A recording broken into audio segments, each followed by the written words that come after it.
Bonjour, chers auditeurs, chères auditrices. Ravi de vous retrouver comme chaque semaine pour Panorama Info. C'est Hervé Chesville à l'antenne. Depuis des années, je dénonce à longueur d'articles, à longueur de livres et à longueur d'antenne, si je puis dire, la situation qui prévaut à l'est de la République démocratique du Congo, les fausses rébellions à répétition, les invasions, elles aussi à répétition. Depuis des années, j'évoque les conditions de vie pathétiques de ces populations civiles, réduites à la misère, jetées sur les routes de l'exode encore et toujours, réduites à la dépendance pour leur survie envers les organisations internationales. Et je le rappelle, j'ai vécu dans ce pays, j'y ai toujours de très nombreux contacts, de très nombreux amis, et donc la situation qui prévaut, qui me touche particulièrement. Et depuis des années, j'ai l'impression non seulement de prêcher dans le désert, mais surtout de voir le même scénario se répéter d'année en année. Chaque fois, c'est la même chose. Le Rwanda de Paul Kagame accuse la République démocratique du Congo d'abriter sur son sol des groupes armés qualifiés de génocidaires qui représenteraient une menace. Alors même que pendant une dizaine d'années, l'armée de ce même Rwanda a occupé cette région de l'Est du Congo. Que n'a-t-elle combattu et éliminé ces groupes armés à l'époque si réellement ils représentaient une menace sérieuse? Non. La mention de ces groupes armés est pour Kagame un alibi, une excuse pour entrer au Congo encore et toujours, soit directement, soit par l'intermédiaire de fausses rébellions créées de toutes pièces à Kigali. Chaque fois, des pressions internationales sont exercées sur les autorités congolaises pour qu'elles négocient avec ces pseudo-rébellions. Chaque fois, un accord finit par être conclu, prévoyant l'intégration des officiers et des hommes de ces prétendus groupes rebelles au sein des forces armées congolaises. Chaque fois, cette intégration se transforme en cheval de Troie rwandais, puisque les anciens rebelles demeurent loyaux à Kigali et agissent pour son compte avant, une nouvelle fois, de démarrer une énième rébellion à l'est du Congo. Ce scénario, écrit de A à Z par Paul Kagame, devient lassant à force d'être éternellement rejoué. C'est exactement ce qui est en train de se produire depuis plusieurs mois dans la province du Nord Kivu, frontalière du Rwanda. Si les précédentes fois, l'attention de la communauté internationale ne s'était pas tellement concentrée sur ce drame à répétition, cette fois-ci c'est encore pire, car une guerre peut en cacher une autre. En effet, depuis le 24 février, c'est la guerre en Ukraine qui monopolise toute l'attention et qui fait que les autres conflits ailleurs dans le monde passent presque inaperçus. Depuis des mois, nos grands médias consacrent des heures d'antenne et des longueurs de colonnes de journaux et de magazines pour nous faire vivre la situation terrible vécue par les Ukrainiens. Mais pendant ce temps, des dizaines de milliers de Congolais sont à nouveau chassés de leurs terres et contraints à fuir dans la terreur l'avancée d'une nouvelle fausse rébellion fomentée au Rwanda avec la complicité de l'Ouganda. Depuis le 13 juin 2022, la localité congolaise de Bunagana est occupée par le M23, un groupe armé créé, équipé par le régime du Rwanda. Le nom de Bunagana ne vous dit peut-être pas grand-chose, chers auditeurs, mais il se trouve que je la connais bien, cette petite localité, pour l'avoir souvent traversée dans les deux sens, durant mes déplacements entre le Congo et l'Ouganda, car Bunagana est un poste frontière entre les deux pays, tout en étant situé à quelques kilomètres d'une autre frontière, celle avec le Rwanda. Ces trois frontières convergent au milieu d'une impressionnante chaîne de volcans. Ces montagnes font que les frontières sont perméables, car il est toujours possible de faire passer des hommes et du matériel clandestinement à l'abri des regards. Des soldats de l'armée régulière rwandaise combattent au sein du M23, prétendant être des rebelles congolais et les armes, le matériel et l'équipement ont été fournis par le régime de Kigali. Depuis le mois de juin, ce groupe armé a avancé et il a même réussi à s'emparer de plusieurs autres localités, y compris le chef-lieu du territoire, Rutshuru, au mois d'octobre.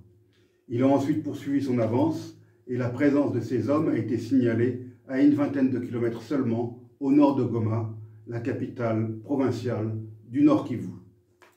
Au sujet de la situation dans l'ancien Zaïre, en décembre 2004, voici presque 18 ans, j'écrivais un texte intitulé « Jusque à quand ?», dont voici quelques extraits.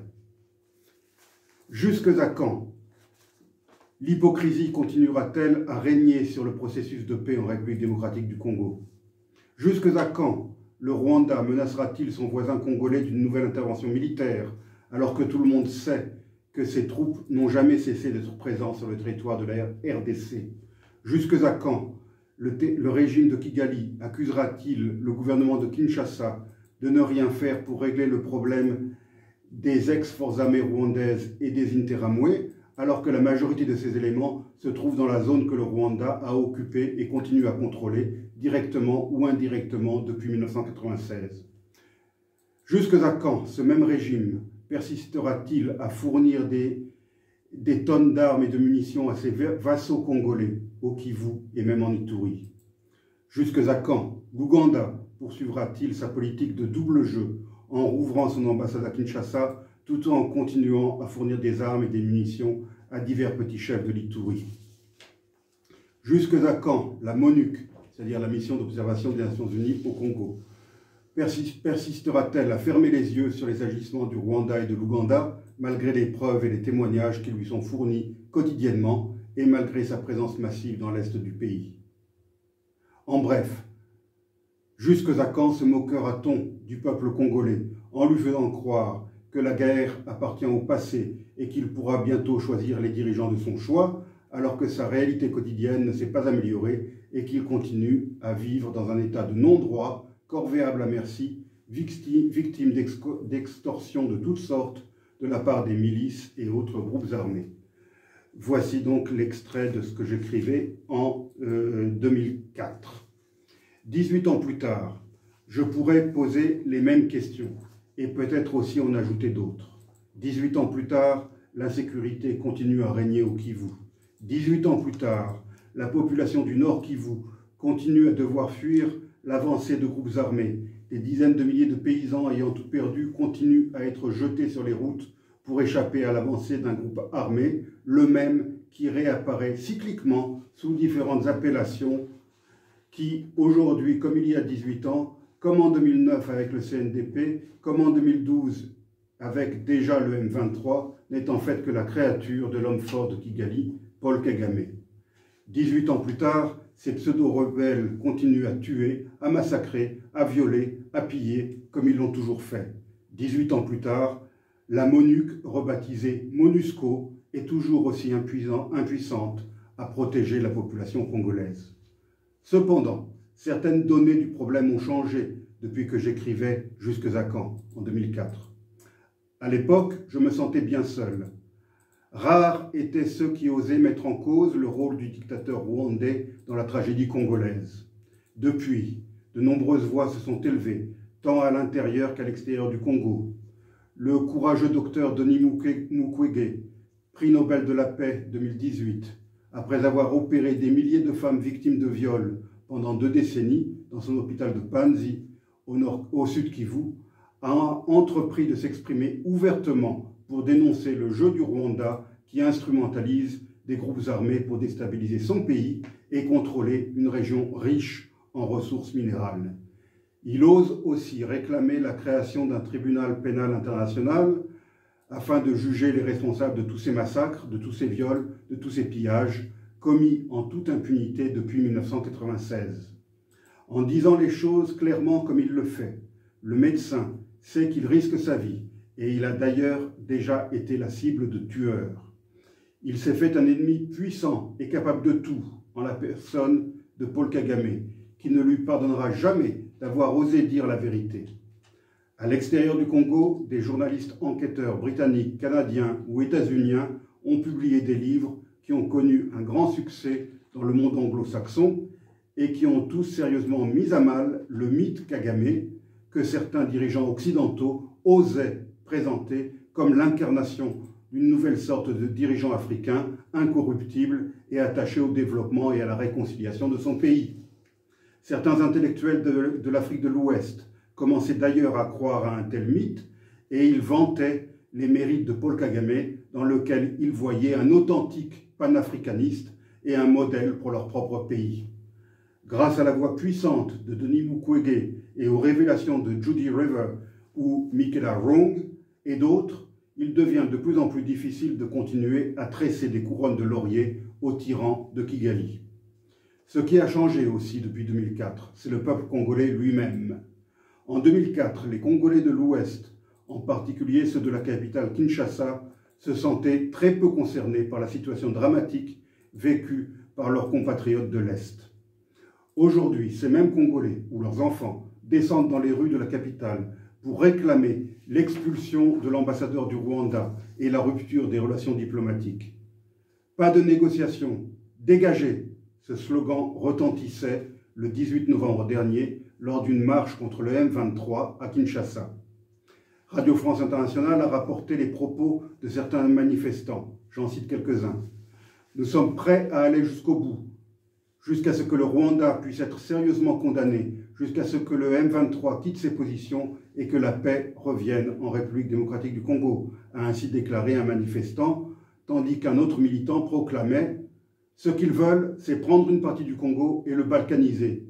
Nous disons que cela doit prendre fin, car le peuple congolais ne reculera pas. » À l'Est, des milliers de jeunes Congolais demandent à être enrôlés dans l'armée pour pouvoir combattre les armes à la main l'envahisseur.